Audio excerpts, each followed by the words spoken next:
Hello વિદ્યાર્થી મિત્રો, નવનિર્માણ વિદ્યાલયના ઓનલાઈન ક્લાસીસમાં ફરીથી સ્વાગત છે તમારું। તો છેલ્લે આપણે કોષ કેન્દ્રની ચર્ચા કરી દીધી હતી। હવે આપણે નેક્સ્ટ જોઈશું આ કોષ રસ એટલે કે સાયટોપ્લાઝમ। અંગ્રેજીમાં શું કહેવાય એને? તો કે સાયટોપ્લાઝમ। તે પહેલાં આપણે કોષ કેન્દ્રની થોડીક વાત કરી દઈએ તો કે કોષ કેન્દ્રની રચના કેવી હોય? તો કે કોષ કેન્દ્રની જે બહારનું આવરણ હોય એ દ્વિસ્તરીય જોવા મળતું હોય છે આપણને, અને એક આ જટિલ રચના છે। કોષ કેન્દ્રની અંદર પણ બે વસ્તુ જોવા મળતી હતી, તો કે સુકોષ કેન્દ્રીય કોષ કેન્દ્ર અને આદિ કોષ કેન્દ્રીય કોષ કેન્દ્ર। એવી રીતે બે પ્રકારના અહીં કોષ કેન્દ્રની રચના આપણને જોવા મળતી હતી। તો હવે આ બીજી વાત કરીએ આપણે તો કે કોષ રસ એટલે કે સાયટોપ્લાઝમ। તો તમને અહીંયા ફરીથી એક કોષની ઇમેજ દર્શાવેલી છે। તો તમે એની અંદર જોઈ શકો કે સૌથી બહારનું આવરણ હોય એને કહેવાય કોષ રસ પટલ, અને જે અંદરનું જે હોય એને શું કહેવાય? તો કે કોષ કેન્દ્ર।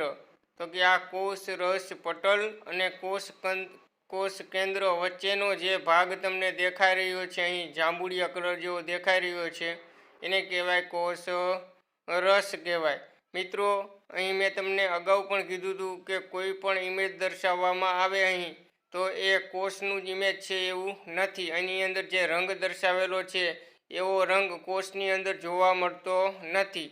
આ તો માત્ર તમારા સમજણ માટે અહીં જુદા જુદા રંગ દર્શાવેલા છે, પણ કોષનો જે રિયલ ઇમેજ હોય એ અહીં દર્શાવેલો નથી, એ રંગીન હોતો નથી। તો જોઈએ આપણે આની અંદર તો કે કોષ રસ પટલ દ્વારા પ્રત્યેક કોષ મોટા પ્રદેશને આવરિત કરે છે। આ પ્રદેશ ખૂબ જ ઓછું અભિરંજક ધરાવે છે, તેને કોષ રસ કહે છે। હવે આ કોષની અંદર તમને જે મોટા ભાગનો જે પ્રદેશ દેખાય એ બધો શું હોય છે? તો કે કોષ રસ હોય છે, કોષ રસ જોવા મળે છે। આ કોષ રસની અંદર આ બધી જુદી જુદી અંગિકાઓ તરતી હોય છે કોષ રસની અંદર, અને મોટા ભાગ કોષનો જે મોટા ભાગનો પ્રદેશ રહ્યો એ કોષ રસ દ્વારા આવરિત હોય છે। આગળ જોઈએ આપણે તો કે કોષ રસ પટલ અને કોષ કેન્દ્રની વચ્ચે આવેલા માધ્યમને કોષ રસ કહે છે। આ એની વ્યાખ્યા થશે મિત્રો। શું કીધું અહીંયા?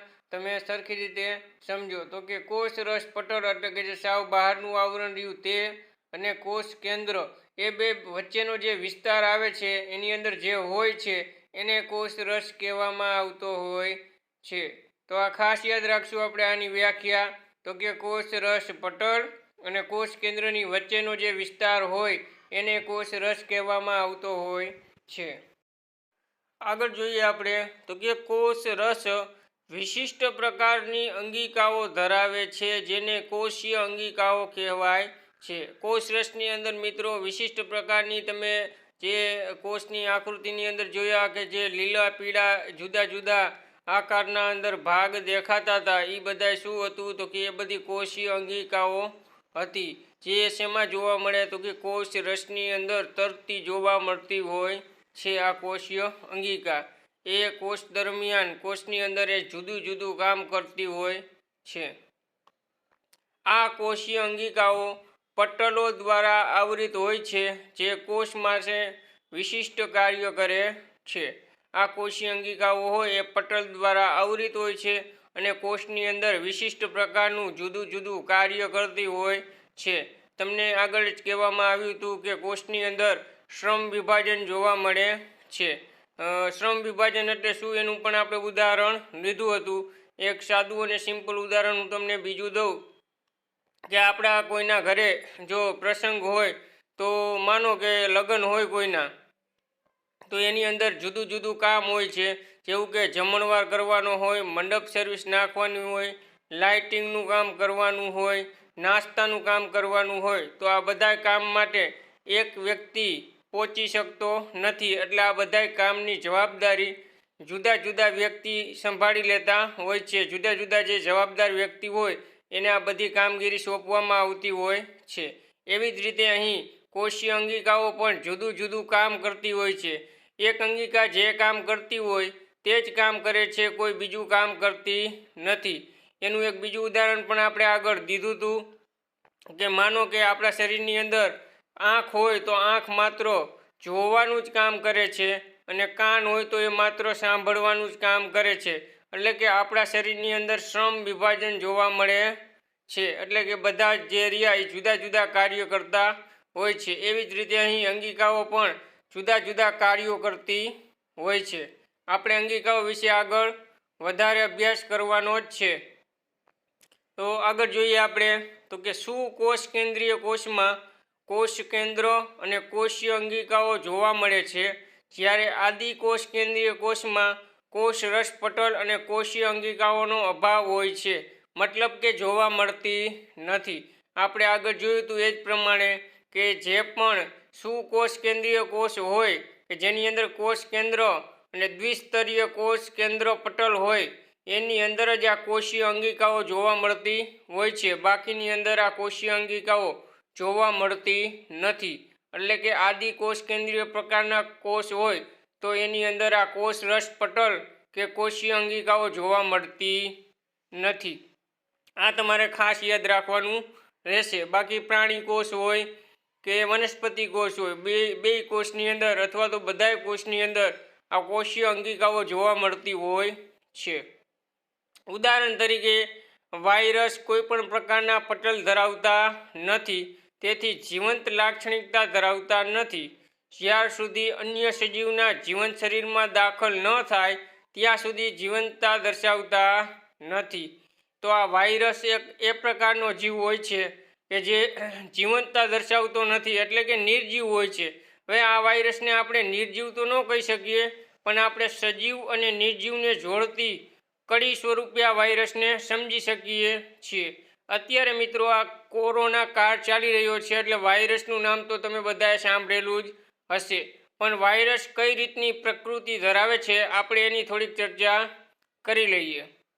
તો કે વાયરસ જ્યાં સુધી સજીવના શરીરની બહાર હોય એટલે કે શરીરની અંદર પ્રવેશ કરેલો ન હોય ત્યાં સુધી આ વાયરસ રહ્યો એ જીવંત હોતો નથી. એટલે કે કોઈ પણ પ્રકારની દેહ ધાર્મિક ક્રિયાઓ દર્શાવતો નથી. કોઈ પણ પ્રકારની દેહ ધાર્મિક ક્રિયાઓ દર્શાવતો નથી. પણ જેવો આ વાયરસ આપણા શરીરની અંદર દાખલ થાય એટલે જીવંત અવસ્થામાં આવી જતો હોય છે અને આપણા શરીરની શક્તિનો ઉપયોગ કરીને દેહ ધાર્મિક ક્રિયાઓ દર્શાવતો હોય છે અને આપણા શરીરને નુકસાન કરે છે.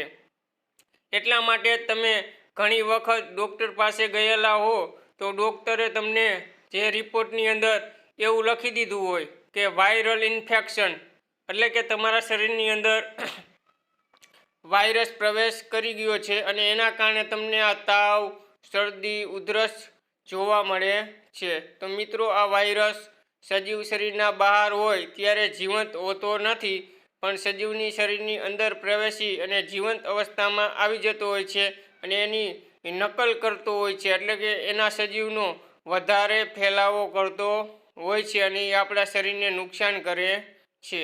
એટલે વાયરસને તમે ન તો સજીવ કહી શકો ન તો નિર્જીવ કહી શકો, પણ સજીવ અને નિર્જીવને જોડતી કડી સ્વરૂપે તમે આ વાયરસને સમજી શકો છો. એ બહાર હોય ત્યારે નિર્જીવ હોય છે અને શરીરની અંદર પ્રવેશ કરે ત્યારે એ સજીવ હોય છે. હવે મિત્રો આ બધી વસ્તુ જે આપણે સમજી રહ્યા છે એ ખાલી માત્ર આપણે મનુષ્યના શરીર પૂરતી જ સમજવાની નથી, પણ આ પ્રાણીના તમામ કોષની અંદર આ જ રીતની પ્રક્રિયા જોવા મળતી હોય છે. તો આગળ જોઈએ આપણે તો તમે અહીં કેટલાક વાયરસના ઇમેજ જોઈ શકો છો કે આ વાયરસનો જુદા જુદા પ્રકારના જોવા મળતા હોય છે. તો અંદર જોઈએ આપણે તો કે વાયરસને સજીવ અને નિર્જીવને જોડતી કડી સ્વરૂપ કહેવામાં આવે છે. તો મેં તમને આગળ કીધું હતું એ પ્રકારે સજીવ અને નિર્જીવને જોડતી કડી સ્વરૂપ ગણવામાં આવતું હોય છે આ વાયરસને. કારણ કે વાયરસ કોઈ પણ પ્રકારના પટલ ધરાવતા નથી, એટલે વાયરસની અંદર કોઈ પણ પ્રકારનો પટલ જોવા મળતા નથી. તેથી તે જીવંત લાક્ષણિકતા ધરાવતા નથી. જ્યાં સુધી તેઓ જીવંત શરીરમાં દાખલ થઈ અને તેમના કોષની યાંત્રિક દ્વારા ગુણન ન કરે ત્યાં સુધી જીવંતતા દર્શાવતા નથી. એટલે કે માનવ શરીરની અથવા તો કોઈ પણ પ્રાણીના શરીરની બહાર હોય જ્યારે વાયરસ ત્યારે એ જીવંત હોતા નથી, પણ શરીરની અંદર પ્રવેશ કરે અને આપણા શરીરની શક્તિનો ઉપયોગ કરી અને એની જુદી જુદી કોપીઓ બનાવે છે અને એ જીવંતતા દર્શાવતા હોય છે. તો તમે અહીં જુદા જુદા વાયરસના ફોટોગ્રાફ પણ જોઈ શકો છો. પ્રથમ નંબરનો જે વાયરસ છે તે HIV રોગ માટેનો વાયરસ છે. આ વાયરસથી HIV રોગ થતો હોય છે. એના પછી હિપેટાઇટિસ બી એટલે કે કમળા માટે જવાબદાર વાયરસ છે હિપેટાઇટિસ બી. હિપેટાઇટિસ બી વાયરસથી કમળાનો રોગ થતો હોય છે. એના પછી ઇબોલાનો વાયરસ તમે જોઈ શકો. એના પછી એડેનો વાયરસ, એના પછી ઇન્ફ્લુએન્ઝાનો વાયરસ, એના પછી બેક્ટેરિયા ફેજનો વાયરસ. તમે આ ઇમેજની અંદર જુદા જુદા વાયરસના ઇમેજ પણ જોઈ શકો છો. તો અહીં આપણે જોઈએ તો કે તફાવત સ્વરૂપે આપણે સમજવાની કોશિશ કરીએ કે આદિ કોષ કેન્દ્રીય કોષો અને સુકોષ કેન્દ્રીય કોષો કેને કહેવાય. જે તમને 1, 2 કે 3 માર્કની અંદર આવો પ્રશ્ન પૂછાઈ શકે કે તફાવત લખો આદિ કોષ કેન્દ્રીય કોષો અને સુકોષ કેન્દ્રીય કોષો. તો આપણે એ બેના સરખામણી દર્શાવતા મુદ્દાઓ લખવા પડે કે જેને તફાવત કહેવામાં આવતો હોય છે. તો અહીં આપણે જોઈએ પ્રથમ મુદ્દો તો કે આદિ કોષ કેન્દ્રીય કોષો તો કે કદ સામાન્ય અને નાનું હોય છે, અને સુકોષ કેન્દ્રીય કોષો તો કે કદ સામાન્ય અને મોટું હોય છે. તો અહીં તમે જો કદના એકમ પણ આપવામાં આવ્યા છે. તો કે આદિ કોષ કેન્દ્રીયનું કદ કેવું હોય તો કે નાનું હોય છે, એટલે કે 1 થી 10 માઇક્રોન હોય છે. અને બાજુમાં દર્શાવેલું છે કે 1 માઇક્રોન બરાબર 10⁻⁶ મીટર, 10⁻⁶ મીટર. અને સુકોષ કેન્દ્રીય કોષો એ કદમાં મોટા હોય છે. મોટા એટલે કેટલા હોય તો કે 5 થી 100 માઇક્રોનના જોવા મળતા હોય છે. તો આ પ્રથમ મુદ્દો થયો. એવી જ રીતે આપણે બીજો મુદ્દો જોઈએ તો કે આદિ કોષ કેન્દ્રીયની અંદર જોઈએ આપણે તો કે કોષ કેન્દ્રીય પ્રદેશ અસ્પષ્ટ અને ન્યુક્લિયોઇડ તરીકે ઓળખાય છે. અને કોષ કેન્દ્રીય પ્રદેશની અંદર શું આવશે તો કે સુસ્પષ્ટ અને કોષ કેન્દ્ર પટલ દ્વારા આવૃત હોય છે. એનો અર્થ એવો થાય કે સુકોષ કેન્દ્રીયમાં કોષ કેન્દ્ર પટલ જોવા મળે છે અને એ ચોખ્ખું એટલે કે સ્પષ્ટ જોવા મળે છે. અને આદિ કોષ કેન્દ્રની અંદર કોષ કેન્દ્ર પટલ જોવા મળતું નથી, અને જે કોષ કેન્દ્ર હોય એ અસ્પષ્ટ હોય છે એટલે કે ચોખ્ખું દેખાતું નથી. ત્રીજો મુદ્દો જોઈએ આપણે તો કે આદિ કોષ કેન્દ્રની અંદર રંગસૂત્ર એકલ હોય છે. એકલ એટલે કે એક જ રંગસૂત્ર જોવા મળતા હોય અહીં આદિ કોષ કેન્દ્રની અંદર. અને સુકોષ કેન્દ્રની અંદર કેવા રંગસૂત્રો હોય તો કે એક કરતાં વધારે રંગસૂત્ર જોવા મળતા હોય છે. એના પછી નેક્સ્ટ આપણે ચોથા મુદ્દાની વાત કરીએ તો કે પટલીય અંગિકાઓની ગેરહાજરી હોય છે. એટલે કે પટલવાળી જે અંગિકાની આપણે વાત કરતા હતા આગળ, એવી કોઈ પણ અંગિકા આદિ કોષ કેન્દ્રીયની અંદર જોવા મળતી નથી. પણ અહીં સુકોષ કેન્દ્રીય કોષની અંદર પટલીય અંગિકાઓની હાજરી જોવા મળતી હોય છે. જે પટલીય અંગિકાઓ હોય એ બધી સુકોષ કેન્દ્રીયની અંદર જોવા મળતી હોય છે. તો આવી રીતે તમારે 4 મુદ્દા તફાવતની અંદર લખવા પડે અને તમારે યાદ રાખી લેવાના રહેશે. તો હવે આપણે અહીં કોષીય અંગિકાઓની વાત કરીએ કે કોષીય અંગિકા કઈ રીતેની હોય છે. તો વાંચીએ આપણે તો કે બહુકોષીય સજીવો જટિલ રચના અને કાર્યો ધરાવે છે તથા વિવિધ રાસાયણિક પ્રક્રિયાઓ દર્શાવે છે. આ પ્રક્રિયાઓને એકબીજાથી અલગ કરવા માટે કોષો પટલથી આવૃત નાની નાની રચના ધરાવે છે જે કોષીય અંગિકાઓ છે. અહીં બહુ જટિલ વ્યાખ્યા આપવામાં આવેલી છે આ કોષીય અંગિકાઓની કે કેનામાં અંગિકા જોવા મળે તો કે બહુકોષીય સજીવો હોય જે કાર્યો કરતા હોય એ બધાની અંદર જે રાસાયણિક પ્રક્રિયાઓ થતી હોય તો એ જુદી જુદી રાસાયણિક પ્રક્રિયા થવા માટે એની અંદર કોષીય અંગિકાઓ રહેલી હોય છે. આગળ જોઈએ આપણે તો કે કોષીય અંગિકાઓ સુકોષ કેન્દ્રીય કોષોની લાક્ષણિકતા છે. એવા કોષીય અંગિકાઓ માત્ર સુકોષ કેન્દ્રીય સજીવોમાં જોવા મળતી હોય છે. આપણે એની પણ આગળ ચર્ચા કરેલી હતી કે સુકોષ કેન્દ્રીય હોય કોષ તો એની અંદર જ આ અંગિકાઓ જોવા મળે છે. આ એની એક લાક્ષણિકતા છે. તે આદિ કોષ કેન્દ્રીય કોષમાં જોવા મળતી નથી. આપણે આગળ એના ઇમેજ પણ જોયા હતા કે આદિ કોષ કેન્દ્રની અંદર આ કોષીય અંગિકાનો અભાવ હોય છે, એટલે કે જોવા મળતી નથી. આમાંની કેટલીક અંગિકાઓ એવી છે કે માત્ર ઇલેક્ટ્રોન માઇક્રોસ્કોપની મદદથી જોઈ શકાય છે. મિત્રો, આ બધી અંગિકાઓ અતિ સૂક્ષ્મ હોય છે, એટલે એને જોવા માટે ઇલેક્ટ્રોન માઇક્રોસ્કોપનો જ ઉપયોગ કરવામાં આવે છે અને ઇલેક્ટ્રોન માઇક્રોસ્કોપના મદદથી જ જોઈ શકાતી હોય છે.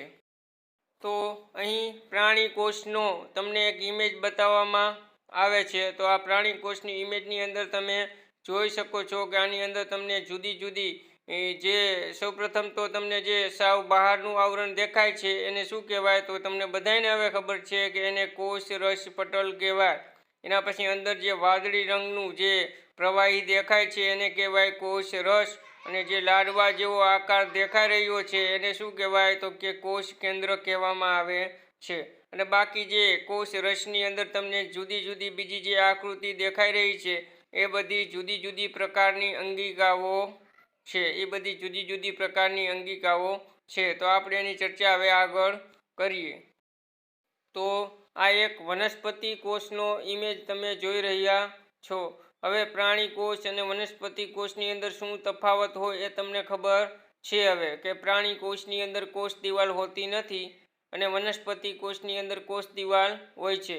એક બીજો પણ તફાવત જોવા મળતો હોય છે મિત્રો, કે વનસ્પતિ કોષની અંદર ક્લોરોપ્લાસ્ટ એટલે કે ક્લોરોફિલ નામનું દ્રવ્ય હોય છે, જે પ્રાણી કોષની અંદર જોવા મળતું નથી. તો આ ઇમેજની અંદર પણ તમને આ જુદી જુદી અંગિકાઓ જોવા મળતી હોય છે. તમે આ ઇમેજની અંદર જોઈ શકો છો.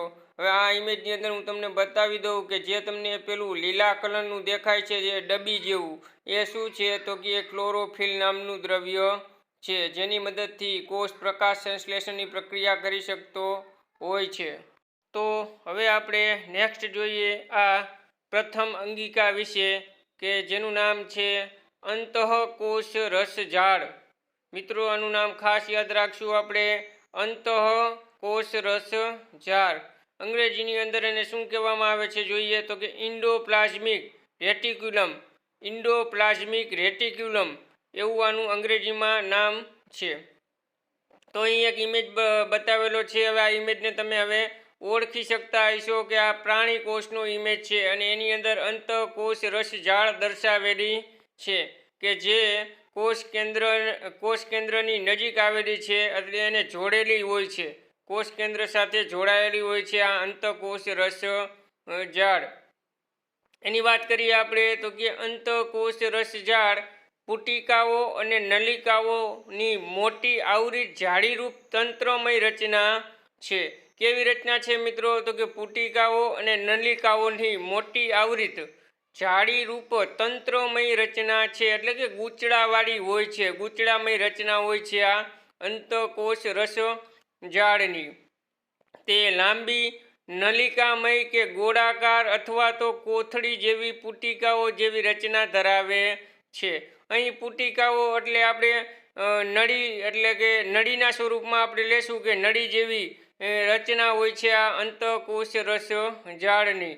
નલિકામય, ગોળાકાર અથવા તો કોથળી જેવી જે રચના કોષ કેન્દ્ર સાથે જોડાયેલી હોય એને અંતઃકોષ રસજાળ કહેવામાં આવતી હોય છે. તો આગળ જોઈએ આપણે કે અંતઃકોષ રસજાળ પુટિકાઓ અને નલિકાઓની મોટી આવૃત જાળીરૂપ તંત્રમય રચના છે. આપણે આની વાત કરી દીધી. હવે જોઈએ આપણે કે અંતઃકોષ રસજાળ બે પ્રકારની હોય છે. કેટલા પ્રકારની જોવા મળતી હોય છે આ અંતઃકોષ રસજાળ? તો કે બે પ્રકારની જોવા મળતી હોય છે. એની અંદરથી પહેલા પ્રકારની વાત કરીએ આપણે તો કે ખડબચડી કે કણિકામય અંતઃકોષ રસજાળ. ખડબચડી કે કણિકામય અંતઃકોષ રસજાળ. અંગ્રેજીમાં આપણે એને કહીએ તો કે રાઉટ ઇન્ડોપ્લાઝમિક રેક્ટિક્યુલર. એને શું કહેવાય? તો કે RER વડે દર્શાવવામાં આવતી હોય છે. એના પછી જે બીજો પ્રકાર રહ્યો એ તો કે લીસી અંતઃકોષ રસજાળ. પેલી ખડબચડી અને બીજી આ લીસી. લીસી એટલે કે સ્મૂથ. સ્મૂથ એટલે લીસું થાય. સ્મૂધ ઇન્ડોપ્લાઝમિક રેટિક્યુલમ એટલે કે SER વડે દર્શાવવામાં આવતી હોય છે. એસ એટલે શું? તો કે સ્મૂથનો એસ અને ઇન્ડોનો ઈ અને રેટિક્યુલમનો આર દર્શાવેલો છે અહીં. તો અહીં તમને બે પ્રકારની અંતઃકોષ રસ જોવા મળે છે. ખળબચડી કે કણિકામય અંતઃકોષ રસ અને લીસી અંતઃકોષ રસ તો આ પ્રાણી કોષની અંદર અંતઃકોષ રસ નો ઇમેજ દર્શાવેલો છે. તમે આને જોઈ શકો છો કે જે કોષ કેન્દ્ર છે તેને જોડાઈને આવેલી હોય છે આ અંતઃકોષ રસ તમે ઇમેજની અંદર જોઈ શકો છો. આ વનસ્પતિ કોષનો ઇમેજ છે. એની અંદર પણ આ અંતઃકોષ રસજાળ કોષ કેન્દ્ર સાથે જોડાયેલી હોય છે. હવે આ કોષ કેન્દ્ર સાથે કેમ જોડાયેલી હોય? તો કે અહીં આ કોષ કેન્દ્રમાંથી જે ઉત્પન્ન થતા તત્વો હોય એ કોષ રસજાળ મારફતે કોષ રસની અંદર આવી શકે છે. એના માટે અહીંયા અંતઃકોષ રસજાળ કોષ કેન્દ્ર સાથે જોડાયેલી હોય છે. અહીં આ કોષ રસજાળને વિવર્ધિત કરેલી અને બતાવેલી છે. તમે આને હવે સ્પષ્ટ રીતે જોઈ શકો છો કે આની અંદર કોષ કેન્દ્ર તમને દેખાઈ રહ્યું છે. કોષ કેન્દ્રનું જે કોષ કેન્દ્ર પટલ હોય તો આ કોષ કેન્દ્ર પટલ સાથે આ જોડાયેલી રચના હોય છે અંતઃકોષ રસજાળની. એની અંદર તમે જે કોષ કેન્દ્ર પટલ સાથે જોડાયેલી જે શરૂઆતની અંતઃકોષ રસજાળ દેખાઈ રહી છે એને શું કહેવાય? તો કે ખડબચડી અંતઃકોષ રસજાળ. અને એના પછી જે અંતની અંદર જે દર્શાવેલી છે એને કહેવાય લીસી અંતઃકોષ રસજાળ. જે તમે આ ખડબચડી શા માટે કહેવામાં આવે છે? તો તમે આ ઇમેજની અંદર જોઈ શકો છો કે જે ખડબચડી અંતઃકોષ રસજાળ તમે જોઈ રહ્યા છો એના ઉપર ટપકા જેવી જે રચના જોવા મળતી હોય છે, ખાડા જેવી જે રચના જોવા મળતી હોય છે એના હિસાબે એને ખડબચડી અંતઃકોષ રસજાળ કહેવામાં આવે છે. અને લીસી અંતઃકોષ રસજાળમાં આવી કોઈ રચના જોવા મળતી નથી. હવે આ ખાડા જેવી તમને જે રચના જોવા મળે છે આ અંતઃકોષ રસજાળની અંદર એને પણ એક સ્પેશિયલ નામ આપવામાં આવે છે. એને કહેવાય છે રિબોઝોમ્સ. શું કહેવાય છે? તો કે રિબોઝોમ્સ. આપણે એની ચર્ચા પણ આગળ વધારે કરીશું. તો આગળ આપણે જોઈએ કે આ ખડબચડી અંતઃકોષ રસજાળ પર આવેલી કણિકાઓ રિબોઝોમ્સ છે તે પ્રોટીન સંશ્લેષણ કરવાનું સ્થાન છે.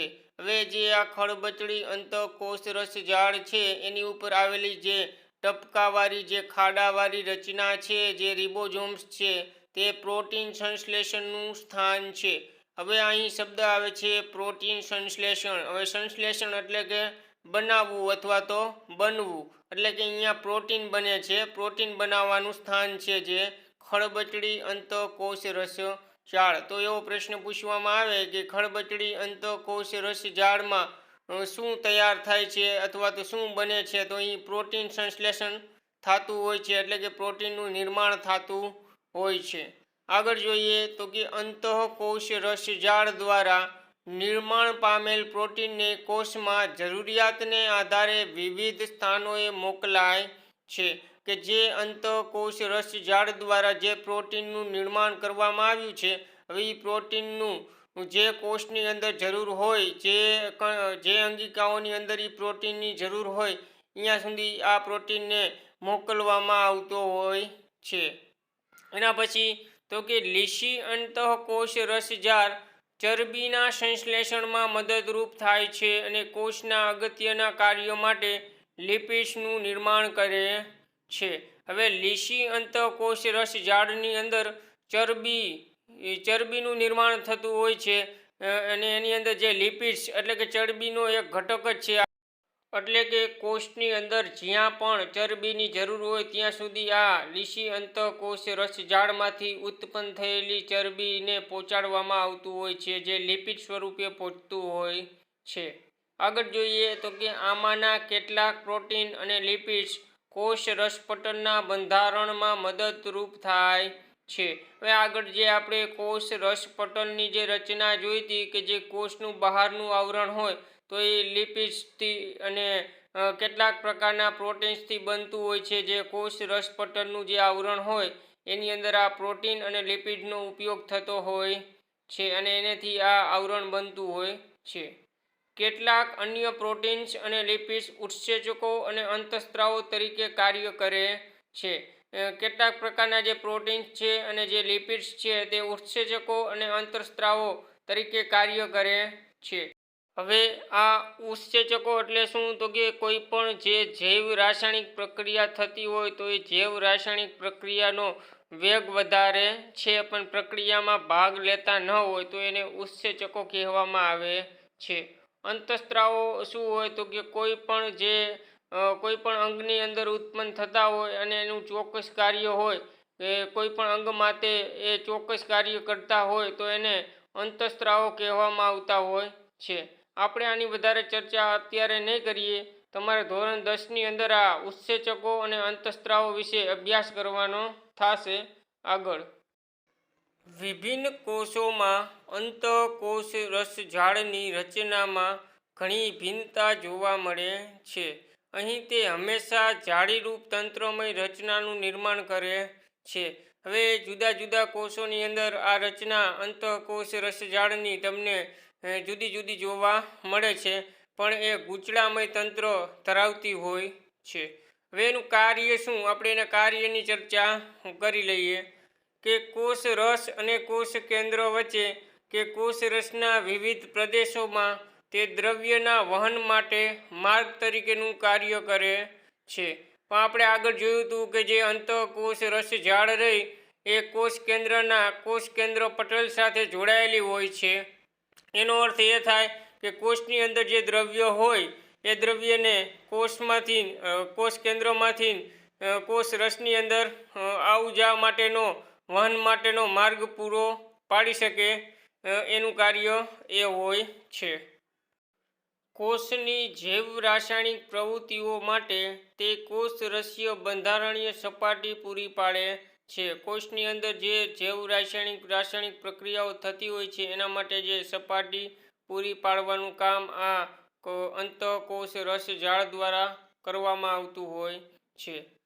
પૃષ્ઠવંશીય પ્રાણીઓના યકૃતના કોષની SER એટલે આપણે આગળ જ વાત કરી હતી. એસ એટલે કે સ્મોલ એટલે કે લીસી, એસ એટલે સ્મૂથ એટલે કે લીસી અંતઃકોષ જાળ રહી એના સમૂહમાં ઘણા વિષારી દ્રવ્યો અને દવાઓને બિનવિષારી બનાવવાની અગત્ય ભૂમિકા ભજવે છે. કે કોષની અંદર જે કેટલીક પ્રકારના વિષારી દ્રવ્યો હોય એને નોર્મલ કરવાનું એટલે કે બિનવિષારી કરવાનું કામ પણ આ અંતઃકોષ રસજાળ દ્વારા કરવામાં આવતું હોય છે. હવે અહીંયા એક શબ્દ જોવા મળે છે પૃષ્ઠવંશી એટલે કેવા પ્રાણીઓ? તો કે જેની અંદર કરોડરજ્જુ જોવા મળતી હોય તો એને પૃષ્ઠવંશી પ્રાણીઓ કહેવામાં આવતા હોય છે. તો અત્યાર સુધી આપણે જેની વાત કરેલી છે એના થોડાક પ્રશ્નની આપણે ચર્ચા કરી લઈએ. તો કે પહેલો પ્રશ્ન, કોષ રસ ક્યાં આવેલો હોય છે? તો એનું લોકેશન ક્યાં આવેલું હોય છે? કોષ રસ એટલે કે ક્યાં આવેલો હોય છે? તો કોષ રસ એ કોષ રસ પટલ અને કોષ કેન્દ્રની વચ્ચે આવેલ હોય છે. કોષ કેન્દ્ર અને કોષ રસ પટલની વચ્ચે જે પ્રવાહી આવેલું હોય એને કહેવાય કોષ રસ. આગળ જોઈએ તો કે આદિ કોષ કેન્દ્રીય કોષ અને સુકોષ કેન્દ્રીય કોષનું કદ જણાવો. તો આદિ કોષ કેન્દ્રીય કોષનું કદ આવશે 1 થી 10 માઇક્રોન અને સુકોષ કેન્દ્રીય કોષનું કદ આવશે 5 થી 100 માઇક્રોન હોય છે. હવે આગળ જોઈએ આપણે તો કે અંતઃકોષ રસજાળના પ્રકાર કયા છે? તો બે પ્રકારની અહીં અંતઃકોષ રસજાળ જોવા મળે છે. એક તો હોય છે લીસી સપાટીવાળી અંતઃકોષ રસજાળ અને એક હોય છે ખડબચડી સપાટીવાળી અંતઃકોષ રસજાળ.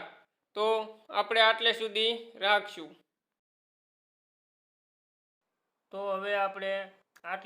રાખશું. નેક્સ્ટ મળશું નેક્સ્ટ વિડીયોની અંદર. ત્યાં સુધી થેન્ક યુ. આવજો.